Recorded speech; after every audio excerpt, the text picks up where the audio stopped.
Le stress financier et le manque d'argent t'enlèvent ta paix intérieure.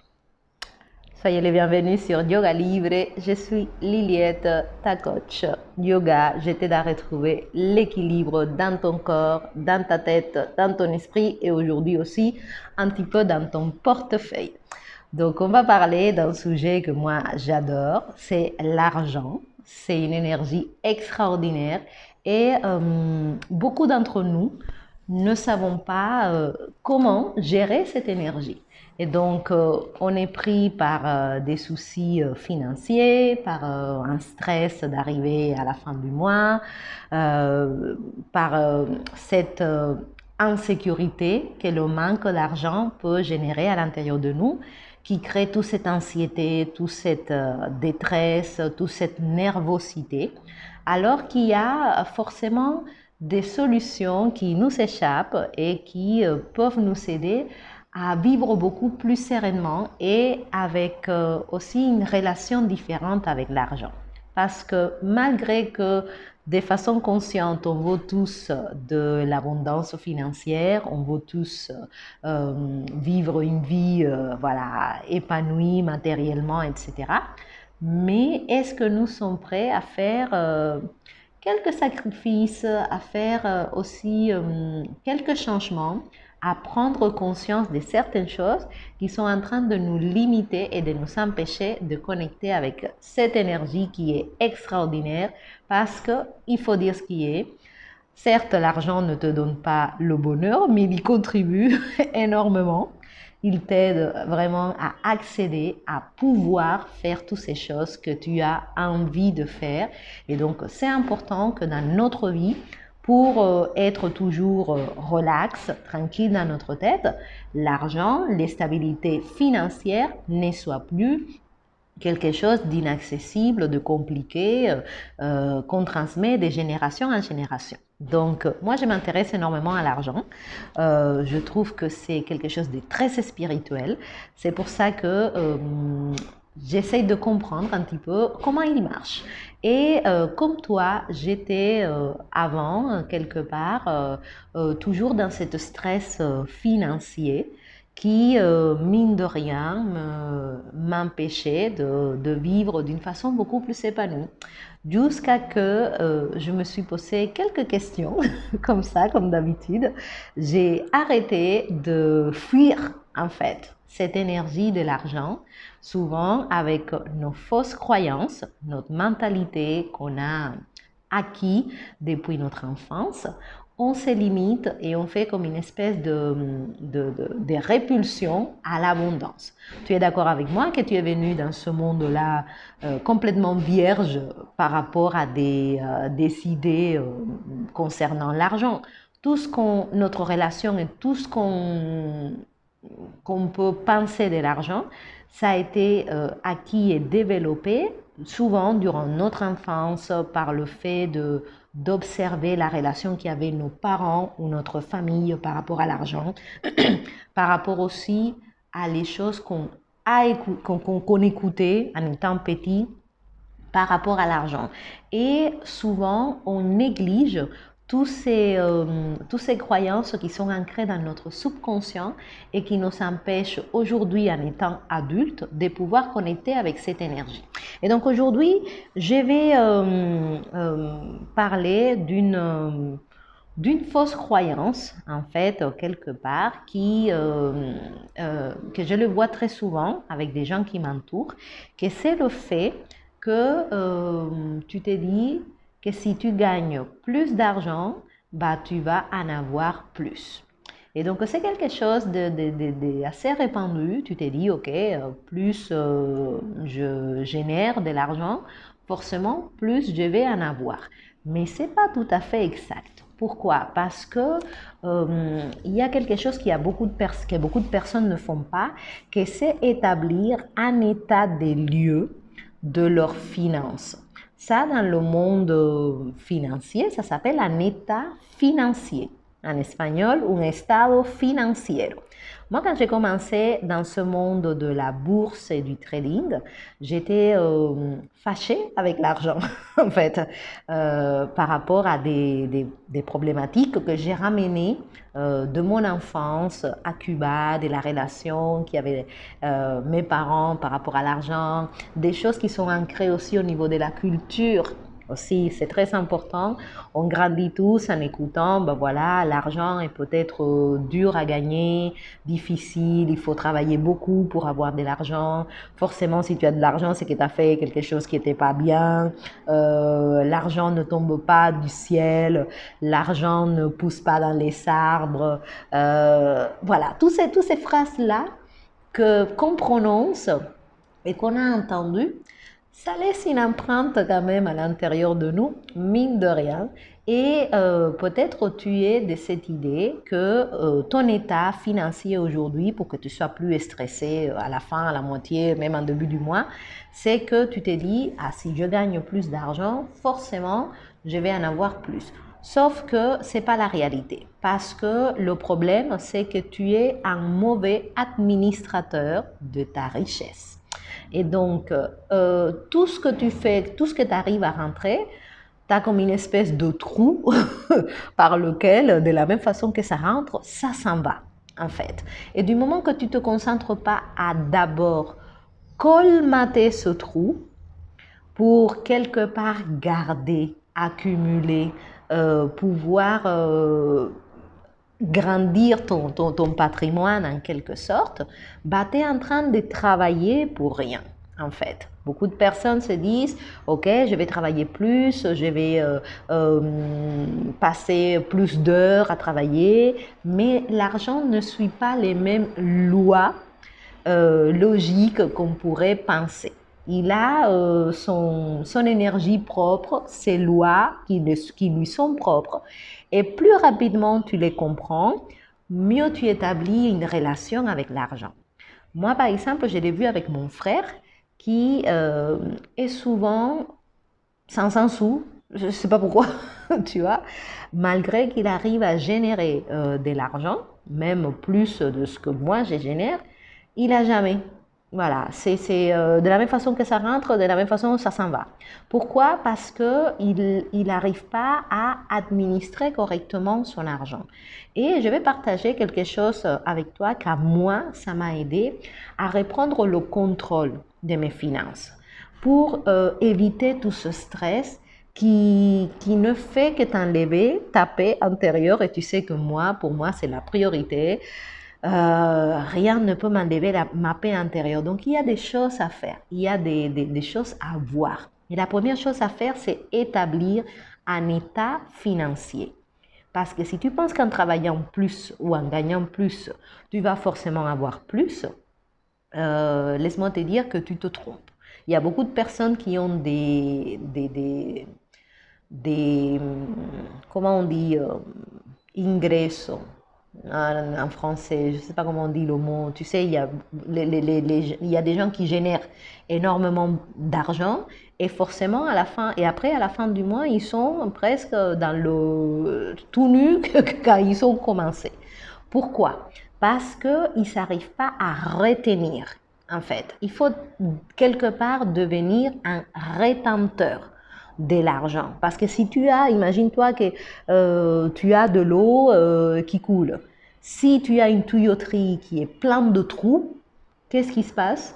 À la fin, tu vois, tu n'as plus d'eau. Pourquoi? Parce que ça part dans tous les sens à côté. Et donc, c'est ça qui arrive à pas mal de personnes qui ne prennent pas le temps de faire cet exercice de base que moi j'ai appris sur le tard, que c'est établir un état financier. C'est quoi un état financier? C'est tout simple, tu prends une feuille de papier et quelque part tu vas écrire l'argent qui rentre ou que tu génères, soit par rapport à ton travail, par des, je sais pas, des rentes, etc.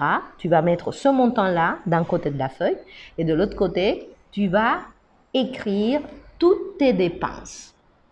Voilà, tout ce que tu dépenses dans le mois, dans des, je sais pas, le loyer, les budgets pour les courses, le téléphone, le truc, voilà, tous les frais que tu as pour vivre. Et donc, ça va déjà te donner une idée. Pour moi, ça a été assez flagrant quand j'ai commencé à faire l'exercice. Ça va te donner une idée de combien, par rapport aux frais que tu as, combien d'argent tu as besoin de générer ou tu dois générer, parce que l'argent, il est très mathématique, tout le monde. Il n'est pas dans le truc, oui, je me donne un petit plaisir, un machin ou un truc, non, c'est, il y a ça, tu dépenses plus que ce que tu as rentré, tu te retrouves en moins. Tu dépenses moins, tu te retrouves en plus. Voilà, c'est comme ça, c'est aussi simple. Donc, une fois que tu as établi tes états financiers, ça va d'une, te permettre de prendre conscience de la quantité de dépenses que tu as. Il y a beaucoup de personnes, vous serez surpris de la quantité de personnes qui ont une vague idée de combien d'argent ils ont besoin de vivre pour vivre chaque mois. Ils gagnent, disons, 2000 euros. Ils savent que le loyer, peut-être, ça leur coûte, je sais pas, 800, 900. Après le reste, voilà, il y a ci, il y a ça, il y a ça, il y a ça, il y a ça. Et à la fin du mois, il n'y a que dalle, ils sont à découvert. Voilà. Et donc, tout ça, ça crée un stress, ça te maintient en plus dans un cercle qui est très vicieux, qu'il faut sortir le plus rapidement possible. Donc, la première chose à faire, c'est de voir, en fait. Aujourd'hui, tu ne peux pas changer un problème si tu ne le vois pas. Et donc, une façon très simple de le voir, c'est d'établir un état financier. Combien d'argent rentre chaque mois? Ok, montant, 3000, 2000, 1000, peu importe ce que c'est. Quelles sont mes dépenses? Et déjà, ça va te permettre de comparer. Dans quel, voilà, il y a beaucoup de personnes qui sont surprises quand ils font cet exercice-là de voir que malgré qu'ils génèrent beaucoup d'argent, ils ont parallèlement beaucoup de dépenses en fait. Et surtout des dépenses qui sont inutiles et qui peuvent être réduites pratiquement de moitié. Mais jusqu'à ce que tu ne t'intéresses pas à administrer correctement ton argent, l'argent, il va te fuir.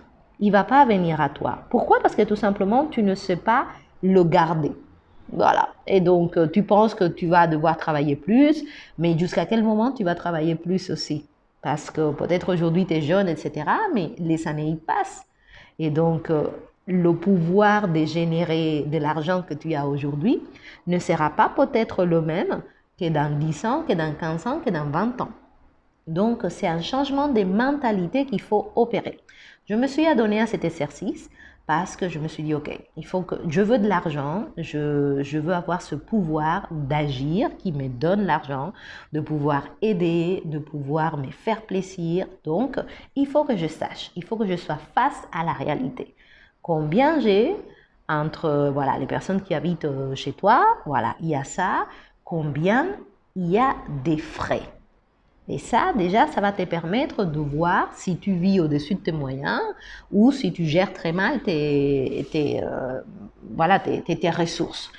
Ensuite, une fois que tu as établi ton état financier, tu vas quelque part voir dans quel genre de dépenses tu peux diminuer ou tu peux mieux administrer ces dépenses. Avant de te concentrer sur le « je génère plus », que tout ça c'est très bien, que tu génères plus d'argent, etc. À nouveau, il faut que ta fondation, ça soit solide. Il faut que tu puisses administrer correctement le peu que tu as, entre guillemets. Voilà, même si ce n'est pas suffisant aujourd'hui, si tu vis au-dessus de tes moyens, tu vas être stressé toute ta vie. Voilà. Donc, peu importe la somme que tu arrives à générer, il faut que tes dépenses soient plus petites que ce que tu arrives à faire rentrer. Et donc, quand tu vas établir toutes ces dépenses, je veux que tu les calcules aussi à l'année. Je vais t'expliquer pourquoi. Si tu es comme mon frère qui a ce genre de mentalité que 15 euros c'est rien, que 10 euros c'est rien, que 5 euros c'est rien, oui, vu comme ça, des numéros isolés, c'est rien. Mais quand tu calcules à l'année, chose que beaucoup de personnes ne font pas, ça s'additionne. Voilà, c'est pas pareil 15 euros en mois que 15 euros pendant une année. Déjà pour 10 mois, ça te coûte, c'est 150, donc, plus 30, 180. Tu vois? Et donc, une fois que tu établis combien c'est par mois, tu vas aussi faire ton calcul à l'année. C'est très important d'avoir ce numéro à l'année. Parce que si tu es de ce genre de personnes qui pensent que 5 euros par ici, c'est rien, que 10 euros par là-bas, c'est rien, que 25 là-bas, c'est rien, bah oui, c'est pour ça que tu n'as rien. En fait, c'est normal. C'est tout à fait... voilà, il faut commencer à réfléchir avec comme les personnes qui sont abondantes, en fait. C'est pas être radin, il ne s'agit pas de ça. Il s'agit d'avoir le contrôle et de savoir exactement qu'est-ce que tu peux te permettre aujourd'hui de faire ou pas. Voilà, parce que sinon, tu es tout le temps en train de courir après l'argent au lieu de le faire venir à toi. Et donc, une fois que tu as établi ces trucs à l'année, déjà, ça va te donner un chiffre qui va être déjà beaucoup plus important. Prenons un exemple qui m'est arrivé à moi. J'ai commencé à faire tout un travail d'administration parce que comme tu le sais certainement déjà, je travaille avec la bourse, j'ai fait du trading, j'aime bien tout ce monde de multiplier l'argent, de comprendre, je m'intéresse aussi à la mentalité des personnes qui sont abondantes financièrement parce qu'elles réfléchissent d'une façon qui est beaucoup plus différente à la personne lambda et c'est pour ça qu'elles ont plus de ressources que les personnes lambda. Tu vois, c'est une réalité. Et donc, quand j'ai commencé à rentrer dans ce monde de l'argent, je me suis dit, OK, la première règle, c'est il faut que j'administre mieux mes ressources, peu importe le montant. À nouveau, ce n'est pas une question de montant. Il faut sortir de cette fausse croyance qu'en ayant 1 million, tu peux avoir 1 million, si tu dépenses 2 millions, tu es à moins 1 million. Tu vois, c'est facile à comprendre. Donc, ce n'est pas la quantité dans un premier temps qui fait la différence. Ça va être aussi ta capacité d'administrer et de garder un maximum d'argent avec toi. OK? Donc, tu as fait ton état financier, qu'est-ce qui rentre, tout ce qui sort par mois. De tout ce qui sort par mois, tu fais aussi le calcul à l'année. Moi, une fois que j'ai vu mes dépenses qui sont plutôt basses, je ne suis pas une grosse dépenseuse, on va dire, je me suis intéressée, j'ai pris par exemple mon téléphone. Et donc, j'avais un forfait de téléphone d'un montant. J'ai effectué rapidement un comparateur des prix de tous les autres opérateurs et donc j'ai trouvé une meilleure offre. Et donc, j'ai comparé ce que ça me revenait, pas par mois, hein, parce que par mois, à nouveau, c'est là où les gens ils passent à côté. Tu peux te dire, ah, ça ne sert à rien d'économiser 2 euros, ou 3 euros, ou 5 euros. Vu comme ça, dans ton cerveau, oui, effectivement, qu'il y ait 5 euros de différence, ça ne va pas changer grand-chose. Il faut voir globalement. En une année, du coup, les 5 euros, ça devient 60. En 200, 120. En 300, tu vois, et comme ça, tu te dis, ah oui, effectivement, j'ai intérêt à effectuer un changement dans cette problématique-là, le téléphone. Aujourd'hui, il y a des milliers d'opérateurs, des milliers d'offres, les unes les plus compétitives que les autres. C'est pour ça que ça s'appelle un marché, parce que tu peux forcément venir prendre ce qui est mieux pour toi. Donc, je te conseille de le faire. Commence avec des choses simples. Moi, je l'ai fait avec mon téléphone. Je me suis rendu compte que j'avais un forfait que je n'utilisais pas forcément ce que j'avais pris, etc. Donc, j'ai trouvé quelque chose qui était plus en accord avec mes besoins et qui était du coup moins onéreux par mois. Donc, déjà de là, je pu avoir un peu plus de pouvoir d'achat. Ensuite, je me suis intéressée à l'assurance. De chez moi, on est tous obligés d'avoir une assurance, que tu sois locataire ou que tu sois propriétaire. Par contre, à nouveau, avec cette mentalité de que c'est 15 euros par mois et que c'est pas grand-chose, bah, tu vas rester, moi, tu vois, ça a été assez flagrant parce que j'ai payé 15 euros par mois pour mon logement et donc à la fin de l'année, 180 euros d'assurance maison. Du coup, qu'est-ce que j'ai fait? Un petit comparateur d'assurance et je peux avoir la même prestation pour 80 euros l'année. Donc déjà, tu vois, 100 euros de pouvoir d'achat, d'économie, de meilleure administration, comme tu veux le parler.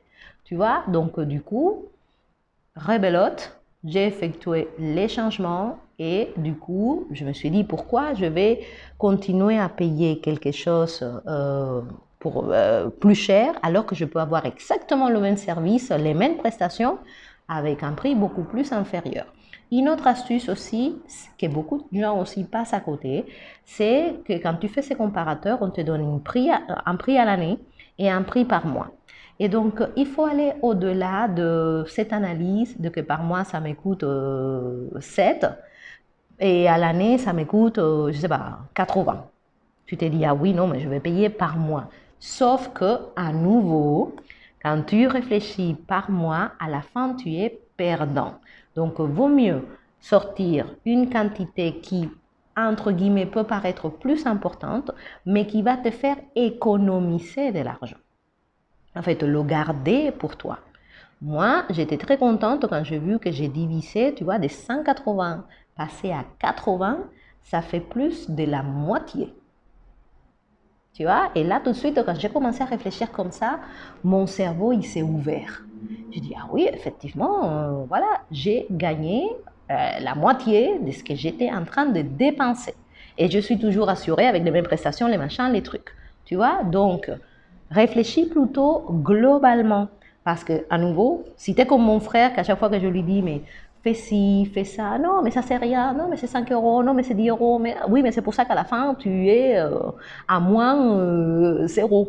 Voilà, parce qu'il faut sortir de cette façon de réfléchir, petit, qui te maintient là, dans la pauvreté, dans l'insécurité, qui te génère tout ce stress, qui t'empêche de vivre une meilleure vie. Il y a des choses à faire, il faut les voir, il faut voir le problème en face. Tu fais ton état financier, déjà tu vas prendre conscience, tu vas savoir. Tu ne peux pas administrer quelque chose si tu n'as pas la moindre idée. Tu vois, je l'avais fait cet exercice avec un très bon ami à moi qui avait aussi des souscriptions, que c'est YouTube, que c'est machin, que c'est tatati, que c'est tatata, que c'est 10 euros par ici, que c'est 5 euros par là. Et donc il y avait une fuite de capital quelque part, alors que il n'avait pas besoin finalement de ça. Tu vois, et donc je t'invite à faire cet exercice parce que tu vas déjà voir beaucoup et rappelle-toi, il faut que tu le fais au mois et tu le fais à l'année. Et après, tu vas venir faire un comparateur pour voir si tu peux trouver les mêmes prestations, mais en payant à l'année, tu vas faire beaucoup plus d'économies. Il faut sortir de ce truc que par mois, que machin, que tout petit, parce que ça s'ajoute, ça s'additionne. Et donc, tu vas être perdant à la fin. Voilà. C'est pour ça que toutes les personnes qui nous vendent des choses, ils comprennent que le cerveau, il va travailler mieux comme ça que si tu lui dis, ah oui, c'est 20 euros par mois. Oui, mais 20 euros par mois, à la fin de l'année, ouais, c'est 240. Tu dis, si tu peux avoir la même chose pour 120, c'est pas si intéressant les 20 euros par mois, vous voyez? Et donc c'est ça qu'il faut vraiment commencer à prendre conscience. Tu fais tes états financiers, ça va déjà te donner une première vue de où est-ce que tu en es. Tu vas regarder aussi autre chose que les gens ils ne font pas du tout, c'est regarder leur compte en banque parce qu'ils sont toujours dans le déni, en train de regarder, faire l'autruche, machin. Il faut regarder, tu vois, qu'il te reste 3 centimes, qu'il te reste 5, qu'il te reste 10. Il faut que tu regardes, il faut que tu saches. Et il faut que ensuite tu vas établir un budget. À moi, ce qui m'aide, c'est que je vais commencer à le faire de plus en plus, c'est de retirer en cash. Pourquoi? Parce que le piège de la carte bleue, c'est fait exprès. Tu passes, tu passes, tu passes et tu ne sais pas combien tu as passé, comment c'est passé et tout est passé. Tu vois que quand tu as l'argent liquide, tu as quand même un meilleur contrôle. Donc, tu peux te faire des enveloppes. Il y a plein de tutoriels comme ça où tu peux, quand tu reçois ton argent, tu peux retirer, voilà, je sais pas, 50 euros par semaine des courses, 100 euros pour l'électricité, 250 pour peu importe ce que c'est, tu vois. Et comme ça, tu établis un budget que tu es obligé de tenir. Chose qui n'arrive pas quand on a la carte bleue. La carte bleue, c'est déni total. Moi, c'est pour ça personnellement que j'utilise un compte bancaire qui ne me permet pas d'être à découvert. parce que je trouve que ça n'a pas de sens. Donc, du coup, moi, quand il n'y en a pas, il n'y en a pas. Tu vois, donc ça m'oblige à faire encore plus d'attention parce que je ne peux pas aller dans le moins, en fait. Et c'est très facile aujourd'hui d'être dans le moins tout le temps. Et à force d'être dans le moins, c'est de plus en plus difficile d'être dans le plus. Donc, essaye cette astuce de là. Fais d'abord tes états financiers, fais-le à l'année, cherche ensuite des comparateurs pour que tu puisses voir la différence. N'hésite pas à prendre les offres qui sont à l'année, même si au départ, ça peut te paraître plus important le montant, à la fin, tu es gagnant. OK? Et commence à mettre en place des budgets pour, par exemple, les courses, des choses comme ça. Ça va vraiment t'aider à retrouver beaucoup plus de tranquillité par rapport à l'argent, parce que ce n'est pas obligé que ça soit toujours une source de stress permanente. Il y a beaucoup de personnes aujourd'hui qui vivent dans les stress financiers, alors que mettre ces trois choses en place, déjà, ça peut te permettre de mieux administrer ce que tu as. Rappelle-toi, ce n'est pas une question de gagner forcément plus. Si tu n'administres pas correctement ce plus, il va partir aussi vite qu'il est revenu. Voilà, c'est ça le problème. Donc, détache-toi de cette fausse croyance que tu as forcément besoin de plus. Non, peut-être que ce que tu as besoin, c'est de mieux administrer ce que tu as déjà. Commence déjà par ça, parce que comme ça, tu vas pouvoir envoyer ce message énergétique que tu es prêt à administrer un peu plus, en fait. Voilà, parce que l'argent, il est très énergétique, hein, il ne faut pas croire. C'est une énergie, donc il reste avec, ça je l'ai appris à la bourse, il reste seulement avec les personnes qui savent l'administrer et qui en prennent soin. Voilà. Donc voilà les amis, ce que j'avais à vous partager aujourd'hui parce que ça m'a fait penser qu'il faut que je change l'assurance voiture, là, bon, je ne conduis pas, mais bon, du truc, pour retrouver encore une réduction presque de moitié. Et donc, quand j'ai fait cet exercice-là, ça m'a permis d'avoir une claque. Et c'est ça qu'il faut faire. Du moment que tu ne vois pas le souci reste là à te manger à droite, à gauche, etc. Il faut voir, il ne faut pas avoir peur de prendre conscience de l'état réel de la situation. Et si ça demande quelque part aujourd'hui de faire plus attention, d'être plus créatif peut-être au niveau de la bouffe, des trucs, etc. au départ, fais-le parce que ça ne sert à rien d'évoluer mois après mois dans cette espèce d'anxiété qui te prend au tripes, que tu ne sais pas comment tu vas faire, de demander 5 euros, 10 euros, ou des trucs comme ça. Tu vois, tu n'es pas là pour ça. OK? Donc, laissez-moi un commentaire si vous vous identifiez, un peu comme mon frère là, qui, chaque fois qu'il me demande auprès de moi 1 euro, tu vois, je reste scotché. Je dis non, mais c'est pas possible là. Et pensez aussi que quand vous améliorez votre relation avec l'argent, vous laissez aussi un autre programme à vos enfants. Voilà, ça je l'ai compris après avoir étudié un petit peu le rapport de ma famille, du pays d'où je viens, etc. Et ne le faites pas seulement pour vous. Pensez-y que vous laissez derrière vous à vos enfants ou aux personnes qui vous sont chères, vous leur permettez de mieux avancer dans la vie juste en donnant l'exemple en fait. Parce que si tes enfants, ils voient tout le temps que tu n'en as pas, que c'est dur, il va grandir avec cette idée que l'argent, il est très inaccessible. Alors que pas du tout, et ça, on va revenir sur une autre vidéo là, où on va parler de tous ces pleines d'opportunités pour te faire de l'argent qui sont autour de toi et que tout simplement, tu ne vois pas et quand tu le vois, tu ne veux pas l'utiliser. Pourquoi? Va savoir. Peut-être que tu as aussi une fausse croyance, un blocage, mais c'est important de venir travailler sur ces blocages subconscients parce qu'ils sont beaucoup plus puissants que tu ne le crois. Donc voilà les amis, j'espère que ça va vous aider. Laissez-moi un commentaire, abonnez-vous à la chaîne, gagnez plein de pépettes, comme dit une amie à moi. Et à vous aussi, l'abondance financière. N'ayez pas peur d'affirmer votre envie d'avoir de l'argent. Ça ne fait pas de vous une mauvaise personne. C'est important d'être abondant économiquement, matériellement. Ça te permet de faire beaucoup de choses, d'aider beaucoup de personnes autour de toi, de vivre ta vie dans un autre sens. Donc, au lieu de vous refermer à cette énergie extraordinaire. Alignez-vous un peu mieux avec elle pour qu'elle fasse partie intégrante. Je vous souhaite un super beau samedi de solstice.